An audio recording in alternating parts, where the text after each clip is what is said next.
Hello mga best! So for today's video, pupunta tayo ng Thailand! Kasama natin si Baby Kitty. So pagdating natin sa Naiya, bayad muna tayo ng travel tax. Actually, mga 1 week before flight ko lang inad yan si Kitty. Service charge lang binayaran ko, nasa 1K. Plus, free na rin pala yung travel tax niya. After payment, pwede na tayo mag-check-in and immigration. Tapos next is baggage checking.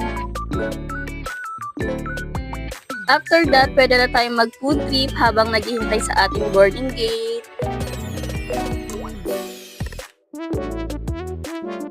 So tara, sakay na at food trip ulit!